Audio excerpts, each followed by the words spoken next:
정치 시그널 정치 속풀이로 시작하겠습니다. 하루의 정치를 가장 먼저 그리고 깊게 알아보는 시간, 정치 속을 시원하게 풀어주실 오늘도 세 분 모셨습니다. 안녕하세요. 안녕하십니까. 균형 잡힌 시선으로 여당과 야당을 가리지 않는 직설의 베스, 김상일 정치평론가 오셨습니다. 안녕하세요. 균형은 없어졌군요. 네, 균형 잡힌 시선으로 오랜 방송 경험을 바탕으로 합리적 보수의 길을 제시하는 호준석 전 국민의힘 대변인 오셨습니다. 안녕하십니까. 안녕하세요. 팩트로 여론의 중심을 겨냥하고 분석하는 진실에 다가가는 이팩트, 이동훈 개혁신당 수석대변인 오셨습니다. 안녕하세요. 오늘 정치 속을 풀 게 많아서 그런지 제가 시작부터 목이 메었는데 일단 시작을 해보겠습니다. 민주당은 확실히 지방선거 준비가 속도가 좀 빠른 것 같아요. 그 예비 후보가 네. 거의 저희 당의 이제 그 세배더라고요. 등록한 분이. 그래서 사실 이제 인물 아닌 건 맞습니다. 저희도 저희 지역에도 네. 좀 어려운 그 선거에는 나올 사람이 지금 음. 찾기가 힘든 그런 상황인데 근데 빨리 간다고 꼭 1등 하는 건 아니에요. 토끼와 거북이 우리가 다 알지 않습니까? 네. 저는 지금 정청래 대표의 그 속은 이게 뭐지? 하는 그런 마음일 것 같다. 이게 뭐지? 어떤 부분에서? 그러니까 본인이 이제 당대표를 지방선거를 지휘해서 지방선거 승리가 자신의 공이 돼야 되는데 좀 방향이 이상하게 흘러가고 있다라고 느낄 것 같아요. 일단 서울은 이재명의 남자 정원호가 후보가 될 것 같단 말입니다. 지금. 게다가 인천은 역시 이재명의 남자 박찬대가 이제 공천을 받았지 않습니까? 받았죠. 게다가 이제 그 같이 치러지는 재보선에서도 대양을은 또 송영길 전 대표 역시 자신의 우군이 아닌 것 같은데 거기가 또 나갈 것 같고 그다음에 또 대통령 대변인 했던 김남준 또 나온다고 네. 거기 박찬대 후보의 그 지역구에 나올 것 같단 말이죠. 그러면 이게 이기면 내가 이기는 거야? 이재명이 이기는 거야? 이런 그 딜레마가 그런 고민을 하고 있을 것 저는 같다. 그래서 경기는 놓치지 말아야 되겠다 내가 그런 생각을 하고 있지 않을까 저는 그렇게 봅니다. 경기마저 이제 한준호 그 이재명의 남자가 또 가져가면은 그건 진짜 완전 이재명 선거가 되는 거거든요. 그래서 저는 정청래 대표가 지금 머릿속이 굉장히 복잡하고 특히 경기 쪽에 굉장히 신경을 곤두세우고 있을 것이다라고 생각합니다. 이동훈 대변인님, 지금 민주당 보면 사실 서울이 원래 되게 핫한 곳인데 인천 이야기가 훨씬 더 많이 나오는 것 같긴 해요. 방금 뭐 정청래 대표의 고민 이야기 해주셨는데 여기는 후보가 많다 보니 이제 정리를 해야 하는 곳인 것 같은데 어떤 고민이 있을까요, 정청래?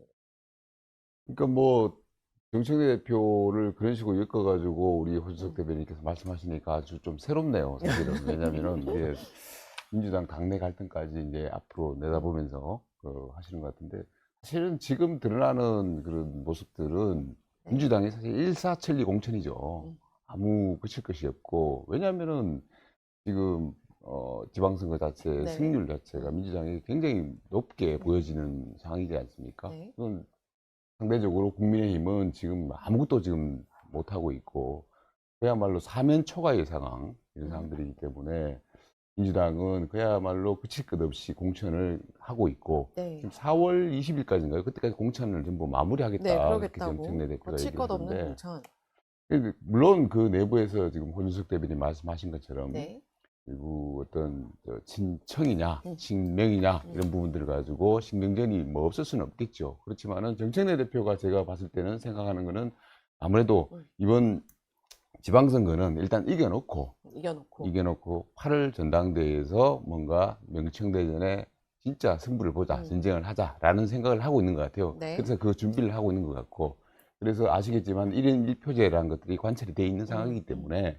그 지자체장들이 뭐 친명 쪽 사람들이 들어온다 하더라도 얼마든지 그 승부를 한번 해볼 수 있다 이런 생각을 저는 하고 있는 것 같아요. 그래서 사실은 정청래 대표는 지방선거 결과보다는 8월 달에 있을 전당대회에 대해서 지금 더 신경을 쓰고 있지 않느냐 이런 생각을 합니다. 그럼 계양을에서는 정청래 대표가 김남준 전 대변인 출판 기념회에 가면서 사실상 시그널을 준 거 아니냐라고 했는데 오늘 또 송영길 전 대표를 정청래 대표가 만난다고 하더라고요. 저는 그 계양을 가지고 계양을에 이제 그 원래 이재명 대통령 지역구였는데 비어 있지 않습니까? 그쵸. 보궐선거가 6월 달에 하는데 그런 생각이 들더라고요. 요즘 뭐 어느 뭐 방송이나 유튜브도 마찬가지지만은 늘 하면은 계양을에 누가 나오겠냐, 송영길이 나올까, 김남준이 나올까 이러는데 그 과정을 보니까 뭐 송영길이 처음에는 뭐 계양을에 나온다고 했다가 또 요즘에는 또 김남준이 뭐 나올 것 같다 이러는데 그거 짜고 치고 있는 거 아닌가 하는 생각이 약속대로. 들더라고요. 왜냐면은 김남준이라는 사람이 이재명 대통령 측근이라는 걸 갖다가 아는 사람이 정치 고관여층 말고는 별로 없었어요. 김남준이 뭐 하는 사람인데 이랬단 말이에요. 그리고 이재명 대통령의 오랜 측근인 건 네. 맞지만 그런데 지금 괜히 그냥 보궐선거에 누가 나오느냐를 가지고 송영길, 김남준 서로 핑퐁 치듯이 뭐 전망을 내놓고 이런 얘기들이 오가다 보니까 이 김남준이라는 이름 자체가 굉장히 인지도가 높아지는 그런 상황인 것 같고 네. 덩달아서 송영길 대표도 그 지금 8월달 전당대회용으로 쓸 수도 있다. 이재명 대통령이 이런 전당대회 얘기들이 출마할 수도 나오면서 있다. 서로 뭔가 인지도를 높이는 음. 굉장히 그런 있지 않느냐. 그래서 내부적으로는 아마 그런 것들이 물론 갈등이 있겠지만은 정리가 되어 있을 것이라고 저는 생각이 들고 괜히 저는 서로 짜고 치면서 핑퐁하듯이 하면서 인지도를 높이는 논란을 만드는 거 아닌가 이런 생각을 하고 있습니다. 이미 정리는 좀 되어 있고 하지만 서로 이렇게 핑퐁하면서 그리고 누가 인지도를 높이고 나가느냐 있다. 큰 의미 없습니다. 그리고 중요한 거는 말이죠. 제가 봤을 때는 네. 지금 그 개항하고 붙어가지고 박찬대 의원 지역구인 연수를 같이 네, 연수가 엮어가지고 있죠. 연수에는 누가 가라 개항에는 누가 가라 뭐 이러고 있는데 마치 주머니 속 무슨 공깃돌처럼 민주당에서 그런 식으로 지역구를 우리가 내보내면 다 된다는 식으로 생각을 하고 있으니까 그 부분에 대해서도 참 한심하다는 생각이 드는 게 국민의힘 원래 그 황우리 의원 그 오랜 네. 지역구였거든요. 네, 그렇죠. 연수는. 그리고 국민의힘에 나쁘지 않은 텃밭임에도 불구하고 지금 그런 식의 얘기가 나오는 것 자체가 지금 이 지방선거가 6월 지방선거가 어떻게 흘러가고 있는지 보여주고 있는 단적인 모습 아닌가 이런 생각이 듭니다. 들으셨습니까? 당내 당에서? 경선은요. 네. 서로가 페이스메이커가 돼주려고 해야 돼요. 원래도 그렇게 노리긴 네. 하죠, 당에서도. 그렇게 네. 그런 식으로 해서 정원호 후보가 떴고 과거에는 고민정 후보가 임종석이라는 페이스메이커를 앞세우고 가다가 막판 스퍼트를 하면서 오세훈 시장을 꺾는 그런 파란을 일으키고 이런 일이 있었잖아요. 그래서 그런 서로가 페이스메이커가 돼주는 것은 굉장히 좋은 네. 것이죠. 근데 그 속에서 이제 갈등으로 귀결이 돼서 네.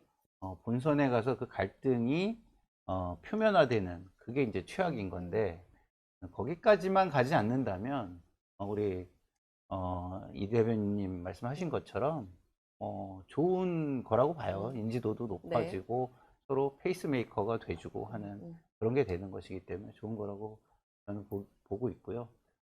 단 너무 무리한 욕심을 내서 이게 아까 말씀드린 대로 서로 이제 싸워가지고 감정의 골이 너무 깊어지지 않기를 저는 이제 바라고 있는 상황이고 전반적으로 지금 흐름은 네. 흐름은? 뭐 관리를 어느 정도 잘 하고 있는 상황이다. 그 이유는 정청래 대표가 이건 또 이제 우리 호준석 대변인님이 분석해 주신 것처럼 네.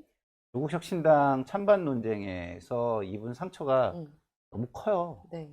그 이후에 그 친명 지지층의 결속이 너무 강고해졌고 네. 그 흐름이 이어지는 속에서 정청래 대표가 거기에서 소위 말해서 이제 정면 대응을 선택을 하면 이 파열음이 또 굉장히 커질 수 있는 그럴 수 그런 있는 분위기가 상황이죠. 있거든요. 네. 그래서 정청래 대표도 좀 자제하고 있는 상황인 것 같다. 그리고 물론 대통령께서도 그런 걸 알기 때문에 오히려 정청래 대표를 좀 이렇게 격려해주는 메시지도 낸 것이 아닌가 이런 생각이 듭니다. 이동훈 대변인은 뭐 개항을은 누가 돼도 관계없다라는 얘기를 하시긴 했는데 지금 당 여권 내 분위기, 여당 내 분위기는 어떤 쪽에 더 쏠려 있나요? 우리 내에서 말씀드린 대로 갈등이 본선으로 표면에 되는 것만 없다면 지방선거는 뭐 굉장히 좀 낙관을 하고 있는 게 사실이에요. 왜냐하면 뭐 반대축이 너무 무너져 있으니까 이게 균형과 견제가 돼야 되는 건데 균형을 맞추고 견제를 한 축이 네. 너무 무너져 있는 상태이기 때문에 뭐 그쪽에서 발신하는 메시지들이 아무리 의미가 있는 내용을 가지고 있어도 메신저 자체가 국민들이 쳐다보지 않는 상황이잖아요, 지금. 저기는 뭐 무슨 얘기를 해도 뻔해. 우리가 뭐 이렇게 토론할 때도 한쪽 편만 너무 드는 패널들이 나와서 막 싸우면 채널이 돌아가잖아요. 아니, 뭐 하는 얘기 뻔한데 뭐 저거 듣고 있어? 이런 식이잖아요. 그런 것처럼 지금 상황은 제가 볼 때는 뭐 국민의 힘이 어느 정도 메신저의 자격, 출전 선수의 자격을 갖추는 상황이 되지 않으면 저는 뭐 무난한 선거가 되지 않을까. 그리고 대통령의 지지율이 당 지지율보다 지금 높아요. 그러니까 민주당으로서는 또 그거를 그 갭을 메꾸는데 좀 진력을 해야 된다 이런 요구들이 있기 때문에 또 당대표가 그걸 무시하고 또 자기 페이스로만 또 끌고 가기도 좀 녹록치 않은 상황이다 이렇게 좀 말씀을 드릴 수 있을 것 같습니다. 이렇게 자연스럽게 국민의힘 이야기로 살짝 넘어갔는데 국민의힘에선 어제 또 이런 복면가왕 방식의 경선 이야기가 네. 나오던데 누구의 속을 좀 풀어볼까요? 뭐 오세훈 시장의 속을 풀어달라 그래서 제가 좀 생각을 해봤는데 네, 어떨 것 같으세요? 저는 이럴 것 같아요. 과거에 클린턴이 네. 바보야, 문제는 경제야라고 얘기를 했잖아요. 네. 오세훈 시장의 속에는 바보야, 문제는 본선이야 이럴 것 같아요. 네. 경선 아이디어를 아무리 내면 음. 뭐 하냐. 본선의 기본적인 자격과 경쟁력을 갖춘 상태에서 이벤트도 해야지. 응? 그거는 생각 안 하면서 무슨 이벤트, 뭐 이렇게, 쇼죠, 일종의. 보여주기. 이런 것만 해서 되겠어? 라고 생각을 하지 않을까? 오세훈 시장은? 그런 생각이 듭니다. 그래도 이제 뭔가 현역 시장을 이제 가왕에서 뭔가 지원한 후보들이 경쟁을 한 뒤에 최종 선발된 후보가 최종적으로 붙는 이런 형식은 그래도 관심이 좀 가진 않을까요? 글쎄요, 그게 흥행이 좀 노래나 이런 거 같은 경우는 이게 뭐랄까 싱크로나이즈가 돼 동기화되는 부분이 굉장히 네. 커요. 근데 이제 정책이나 이런 거는요 사실은 좋은 거를 다 갖다 쓰는 형태이기 때문에 제가 볼 때 뭐 정책을 가지고 얘기하거나 어떤 메시지를 가지고 얘기할 때 노래나 이런 예술처럼 어떤 이 파장의 크기와 동기화의 크기가 그렇게 클까? 라는 저는 생각을 가지고 있기 때문에 저는 뭐 크게 복면 가왕식이라는 게 저 개인적으로는 와닿는 방식은 아닙니다. 당이 좀 흥행에 고민이 많은 것 같긴 해요. 여러 가지 뭐 이정현 공관위원장이 많이 출마해서 이렇게 좀 경선이 흥행됐으면 하는데 아까 말씀하신 것처럼 또 불은 안 붙는 분위기고 그래서 이제 이 복면가왕 아이디어도 나온 것 같은데 듣고 어떠셨어요? 불을 아직 안 지폈으니까 아직 안 안 지폈기 때문에 당연하고요. 네. 오세훈 시장 입장에서는 저는 이 경선판이 커지기를 바라고 있을 것이다. 오세훈 시장이 바라고 있을 예, 것이다. 이벤트가 굉장히 필요한 때다. 지난번 또 지지난번 선거 때도 나경원, 안철수 후보와 경선하면서 이게 굉장히 이제 네. 된 것이거든요. 국민들의 이제 관심이 높아졌었던 그 측면이 있는 거고. 더더군다나 지금은 상대편에 나올 정원호는 그냥 사실 낙점이에요. 지금 낙점. 이재명의 낙점으로 낙점으로 그냥 보신다? 거의 된 겁니다.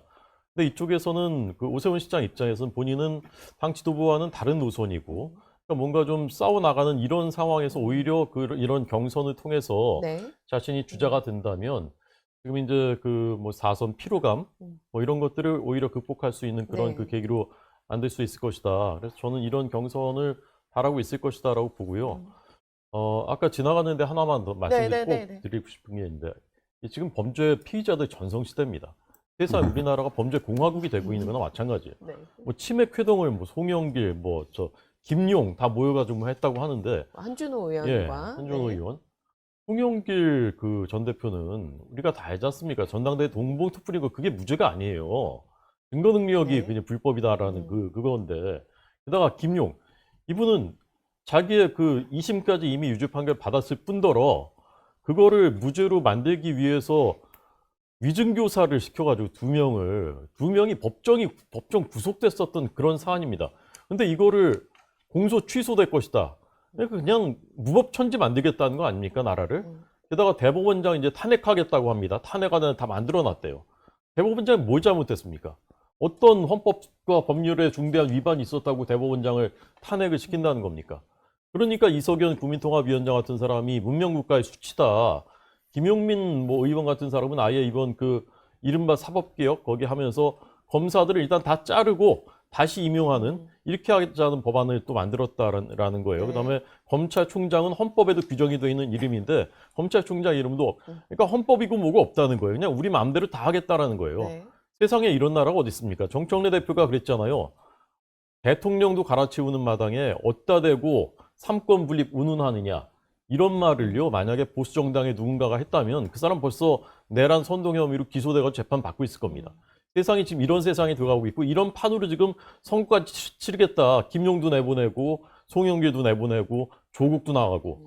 야, 이게 저는 신문을 보다가 제가 정말 상상할 수 있는 범위를 훨씬 넘어서니까 그들이 독재라고 그렇게 비난하는 그런 시대에도 상상조차 못했던 일들을 그냥 매일매일 일사천리 이렇게 해나가니까 정말 마음이 너무 참담해서 읽다 막 이렇게 덮어버립니다. 더 이상 읽을 수가 없어서. 네, 뒤에서 이제 다루기로 하긴 했었는데, 네, 네, 또 제가 말씀을 반론을 하셔야겠죠? 네. 드릴 수밖에 네. 없는 게, 제가 지금 말씀해 주시는 부분에 상당 부분 제가 가지고 있는 문제의식도 있어요.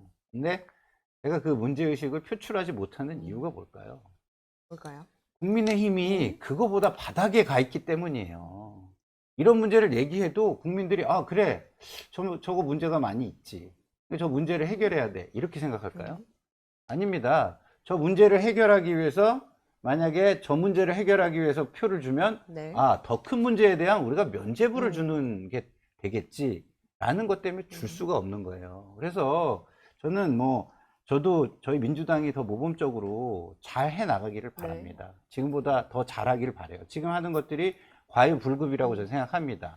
그리고 좀 오만과 권력이 좀 있다 보니까 오만에 빠질 수 있는 부분이 있다라고 생각하는데, 오만에 빠지는 더 큰 환경은 국민의힘처럼 견제가 안 되는 세력이 앞에 있고, 오히려 이렇게 해도 우리를 당선시켜 주려고 오히려 그 뭐랄까요? 치어리딩을 해주는 그런 정당이 있기 때문이다. 참 그런 부분이 저는 훨씬 더 참담하지 않은가 이런 생각이 듭니다. 근데 사실은 네. 뭐 그걸 국민의힘 탓으로 돌리는 거는 조금 논리적으로 맞지 않은 얘기죠. 원래 이제 지금 이재명 정부가 들어서면서 작년 6월에 취임하시고 나가지고 네. 했던 일들을 되돌아보면은 상당 부분을 이재명 대통령이 사법 리스크를 해소하는데 뭐 거의 9개월을 다 썼다고 해도 과언이 아닐 정도거든요. 그러니까 이재명 대통령이 5개 재판, 12개 혐의로 5개 재판을 받고 있는데 그게 멈춰 있다 하더라도 그 부분에 대해서 이재명 대통령이 늘 고민을 하고 걱정을 하고 있다. 네. 이게 단적으로 드러나는 게 지금 순방가 계신 중에도 국내에서 자기 관련 사법 리스크 관련 쌍방울 관련해서 기사가 뜨니까 그걸 갖다가 SNS에다가 올리지 않습니까? 이재명 대통령이 얼마나 자기 사법 리스크에 꽂혀 있는가, 한마디로 쉽게 말해서 꽂혀 있는가를 보여주는 건데, 저번에도 특검 후보로 네. 사람들이 잘 알지도 못하는 변호사가 추천되니까 바로 발끈해가지고 그렇게 소위 말해서 난리를 피우고 그러지 않았습니까? 그런 것들을 봤을 때 우리가 이재명 대통령이 얼마나 이 사법 리스크 해소를 하기 위해 가지고 여러 가지로 신경을 쓰고 있느냐를 보여주는데, 지금 사실은 그렇게 하다 보니까 그 사법부 장악이라는 것들이 9개월 동안에 거의 완성이 돼가는 단계입니다. 그래서 사법 3법, 사법개혁 3법이 이제 국회 본회의를 다 통과한 상태고 국무회의 의결만 남겨두고 있는 상황이고요. 그리고 또 인적으로는 조희대 대법원장에 대해 가지고 탄핵을 또 하겠다. 늘 해오던 거 아니겠습니까? 지난 5월에 그 조희대 대법원에서 그 선거법을 파기환송을 시키면서 그 이후로 마치 복수하듯이 저 사람은 쫓아내야 된다라는 그런 내부적인 공감대를 가지고 있는 듯이 계속적으로 추진해왔던 그런 것들을 갖다가 지금 끝까지 하려고 하고 있고, 그러니까 지금 우리 국민들이 그런 부분들에 대해서 지금 사실은 다 보고 계십니다. 보고 있는데 우리 김상길 평론가님 말처럼 국민의힘 때문에 가려져서 그럴 수도 있지만은 그 무도한 모습들, 그런 것들이 결국은 언젠가 심판을 받을 것이다. 저는 그렇게 생각을 합니다. 제가 반론을 또 안 할 수가 없는 대목이 있는데, 이재명 대통령은요, 저도 굉장히 오랫동안 봐왔고, 대통령이 되기 전에 저만큼 민주당 내에서 이재명 대통령을 비판한 사람도 없고요. 네. 지금도 하시는 일에 대해서 인사 부분에 대해서는 제가 굉장히 비판을 하는 사람입니다. 네. 근데 말씀하신 데 사법 리스크와 관련된 것만 했다 그러는데 그렇지 않거든요. 지금 코스피 6천으로 이렇게 오는 데 있어서 네. 우리나라의 자산시장 개혁을 위해서 엄청나게 많은 일들을 하고 있어요. 그리고 국민들이 체감하는 많은 정책들이 네. 나오고 있습니다. 물론 자기와 관련된 일도 누구나 관심을 갖죠. 그럼 이재명 대통령만 그러겠습니까? 제 문제가 되면 저조차도 그럴 거라고 보는데, 우리 이동훈 대변인님이 국민의힘을 논거로 두는 거는 맞지 않는다 이렇게 말씀을 드리는데, 저한테는 참 맞아요. 왜? 제가 그 산 증인이니까. 저는 우리 민주당이 잘 되기를 바라기 위해서 비판을 하고 그 네. 비판이 정말 건전하게 그 토론 속에서 수용되기를 저는 바라요. 근데 제가 얘기를 하기가 어려워요. 왜? 그렇게 하면은 이 상황이 뭐랄까요? 그것을 이슈로 만들어 주지도 못하거니와 네. 오히려 상대 진영에 대한 마치 뭐 면죄부가 되듯이 그 양비론처럼 또 이렇게 느껴지는 부분이 있어서 저는 절대 뭐 양비론이란 말을 좋아하지 않습니다. 왜? 양비론 이란 얘기는 두 개의 중에 선택지가 하나가 존재한다. 이거로부터 저는 출발하는 논리라고 보거든요. 네. 근데 세상은 전 무지개 색깔의 선택이 있다고 봐요. 그렇기 때문에 제3의 선택, 제4의 선택, 제7의 선택도 할 수 있기 때문에 얼마든지 양쪽을 비판할 수 있다고 저는 보는데 그렇게 보지 않는 상황이 지금 계속되고 있어서 저 같은 경우는 제가 하는 이야기들이 가끔은 집에 가서 그런 생각을 합니다. 야, 내가 지금 이 방송에 나가서 네. 이런 얘기를 하는 게 의미가 있는 건가? 되게 허탈하고 허무하고 이런 경우가 많아요. 그런 점을 들어서 저는 이야기를 하는 것이기 때문에 그것이 논리에 맞지 않는다라고 말씀하시는 건 저는 개인적으로는 좀 받아들이기가 좀 어렵습니다. 이재명 대통령의 관심사 두 개 맞습니다. 첫 번째는 본인의 사법 리스크, 두 번째 코스피 맞아요. 코스피가 그런데 어제 5천까지 떨어졌지 않습니까? 이게 바로 왜 이게 위험한 일이냐. 증시라는 것은 네. 우리가 아무리 잘해도 외부적인 요인이나 통제할 수 없는 것에 의해서 이렇게 급등락할 수가 있는 것입니다. 네. 그래서 이것을 국민들의 자산을 여기에다 다 넣어가지고 이걸로 우리가 국부를 창출하자. 이거는 안 되는 얘기예요. 부동산은 그렇게까지 출렁거리지 않지 않습니까?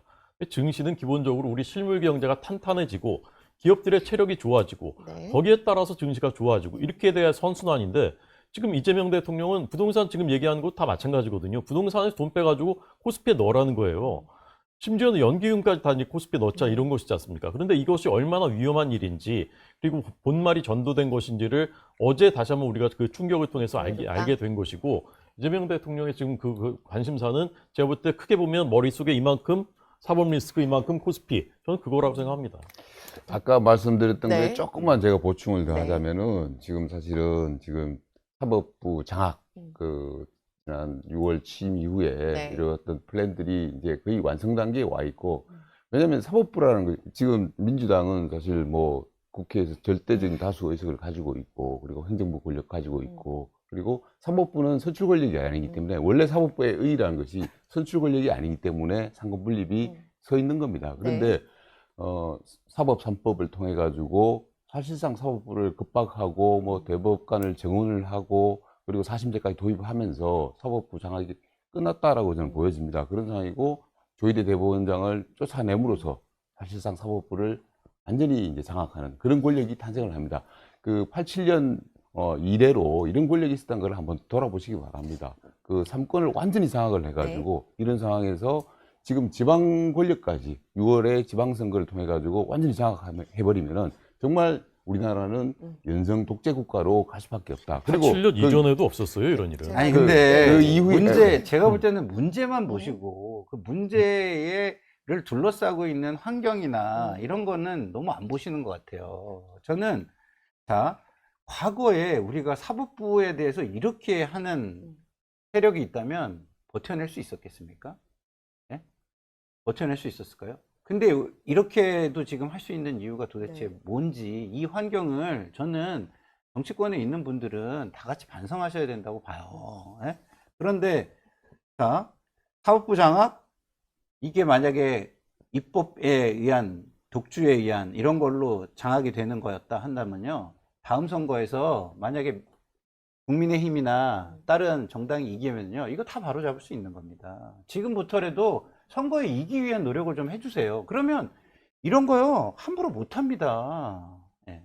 지금 저희가 서울시장 복면가왕 경선 이야기에서 좀 자연스럽게 넘어왔는데 저는 말씀해 주신 것들이 되게 토론이 깊어져서 근데 조금 강론으로 들어갔을 때 김상희 평론가한테 그 조희대 대법원장에 대한 사퇴 압박 그리고 네. 이제 탄핵안 이야기가 실제로 당내에서 좀 나오고 있긴 해서 그 부분은 어떻게 보시는지 궁금했고 네, 차례차례 이제 제가 강론을 여쭤보려고요. 그러니까 네. 이게 정치를 하는 분들 중에도 네. 뭐 이렇게 강성 정치인이 있고 네. 그렇지 않은 분들이 있고 그래요. 근데 지금은 강성 정치인들의 목소리가 굉장히 크게 돋보여지는 상황이고 그것 때문에 다른 목소리를 내기가 좀 힘든 상황이 지금 여야 모두에서 저는 존재한다고 네. 봅니다. 조희대 대법원장 탄핵 이거 뭐 지지층의 뭐 자기를 돋보이게 하기 위한 강성 정치인들의 이야기죠. 그거를 뭐 모두가 민주당이 그렇게 저는 생각한다? 네. 그렇게 보지 않습니다. 저도 좀 정치인들과 뭐 친분을 꽤 가지고 식사 자리도 하고 이러면서 네. 보지만 그 사람들이 이야기를 할 수 있는 정치 풍토를 만들어줘야 돼요. 지금 그렇게 안 되고 있고 거기에 또 언론은 그런 자극적인 것들을 가지고 방송이나 네. 기사를 쓸 수밖에 없기 때문에 그런 것이지 제가 볼 때는 지금의 흐름이 민주당의 대다수의 전체 흐름은 생각이다라고 저는 생각하지는 않습니다. 예, 또 국민의힘은 이제 사실 장동혁 대표가 이 사법 3법에 대해서 도보행진도 하고 장애투쟁도 하고 있는데 사실 그 메시지보다 도보행진에서 벌어진 이제 뭐 윤어게인 지지자들과의 뭐 함께하는 그런 모습이 오히려 더 논란이 되고 그래서 일단 도보행진은 그때 뭐 침묵 형태로 하긴 했었는데 네, 네. 일단 도보행진은 안 하고 이제 사랑채 앞에서 장외투쟁을 하는 걸로 지금 정리가 된 걸로 보도가 되고 있어요. 네. 당내에서도 그런 부분에 대해서는 좀 문제의식이 있으실 것 같아요. 그러니까 궁여지책으로 했었던 것 같습니다. 네. 이제 갑자기 결정되는 바람에 이제 그 집회 신고도 못했고 그래서 뭐 말을 할 수가 없고 뭐 맞아요. 대통령은 없는데 청와대로 가고 그게 네. 이제 그런저런 이제 그 비판들이 있는 거죠. 뭐 수용할 만한 부분도 있고요. 거기에 이제 그 윤어게인 세력들이 이제 거기 또 등장해가지고 네. 주객이 전도되는 것 같은. 사실 지난번에 국회에서 규탄대회 할 때도 네. 비슷한 양상이 있었거든요. 그러니까 사실 예상할 수 있었던 저는 그런 상황이라고 보는데 네. 그런 것들을 주도 면밀하게 하지 못하고 있다라는 것이 좀 안타깝고 저도 지금 지도부도 약간 지금 어떻게 해야 될지 좀 그 갈 바를 알지 못하고 있는 그런 상황이 아닌가 이제 그런 답답한 마음이죠. 그래서 김삼 평론가님 말씀하신 그런 국민들이 표를 줄 수 있게 좀 잘해야 되지 않느냐라는 부분에 저희도 이제 아픈 마음으로 공감하는 부분이 있고요. 그러나 그럼에도 불구하고 지금 그것을 상대편 니네가 못하니까 우리는 마음대로 해도 돼라고 하기에는 너무 많이 갔어요. 이건 우리 국가의 완전히 그 깃들을 허무는 단계까지 갔습니다. 80년 동안 없었던 일들이 막 벌어지고 있는 거 매일매일. 법 왜곡죄라는 거는요. 전 세계 8개 나라가 한다라고 하는데 일부 뭐 독일 이런 나라도 우리랑 내용이 다를 뿐더러 그 8개 나라 중에는 북한, 중국, 러시아 이런 데 다 있습니다. 검찰과 경찰 기소와 수사를 완전히 분리하고 그 수사는 경찰만 할 수 있도록 하는 나라는 전 세계 하나밖에 없습니다. 중국이에요, 중국 공안. 근데 이재명 대통령 중국을 왜 그렇게 좋아하는지 중국을 자꾸 따라가려고 하는데 반중 시위하면 뭐 깽판 친다, 뭐 자해행위다 이렇게라고 하는데 도대체 국가가 어디로 방향으로 가고 있는 건지. 근데 그거를 국민의힘이 좀 못하고 있으니까 우리는 뭐 얘기하지 못하는 뭐 가만히 있어야지. 이렇게 하기에는 나라의 운명, 우리 자라나는 미래 세대들의 운명이 이 운명 자체 뒤바뀌어 지금 그런 굉장히 심각한 위기에 처해 있는 거거든요. 네, 이제 근데 네, 그 마무리를 국민의힘 할까요? 얘기를 안 할 수가 없어요. 네, 사실은. 국민의힘 얘기도 하셔야죠. 정말 그 지금 뭐 3일 날인가요? 그 바보들의 행진이라는 조롱까지 받아가면서 있는데 이 악순환이라고 보여집니다. 그러니까 국민들로부터 당이 이반이 되다 보니까 당원들도 서로 분열돼 있고 의원들도 서로 예의가 안 맞고 그러다 보니까 당 사무처 직원들도 네. 뭔가 이렇게 일을 갖다가 나태하게 하고 있는 거 아닌가 이런 생각이 들 정도로 그게 집회 신고도 못 해가지고 그런 식의 어떤 바보들의 행진이나 조롱까지 듣고 있는 국민의힘 상황이 제1야당의 상황이 참 안타까운데요. 그 원인을 정확하게 좀 파악을 해야 될 것 같습니다. 두루뭉실하게 이게 뭘 못하고 있다가 아니고 결국은 장동혁 지도부, 장동혁 대표의 문제거든요. 장동혁 대표가 2월 20일 호윤 조치, 윤석열 대통령을 적극 옹호하고 윤어게인을 선언하면서부터 이런 일들이 더욱더 깊어진 상황이거든요. 그런 부분들에 대해서 다시 노선을 갖다가 변경을 하는 선거 전에 하루라도 빨리 하는 게 필요하다고 저는 보고요. 그런데 어제 네. 사실은 소장파들이 선거는 그렇죠. 당대표가 알아서 해라라고 맞아요. 이제 얘기를 했단 말이에요. 네. 사실상 포기한 거 아닌가 이런 생각도 듭니다. 제가 조금- 짧게 하나 네. 말씀드리면 저 그런 말씀하시는 거 가만히 가만히 있어라 이렇게 얘기하는 게 아닙니다. 저도 그런 거에 대해서 우려를 표명하고요. 네. 저 외에 중간지대에 있는 사람이라든가 합리적인 보수, 합리적인 진보에서는 그 우려를 표명해요. 네.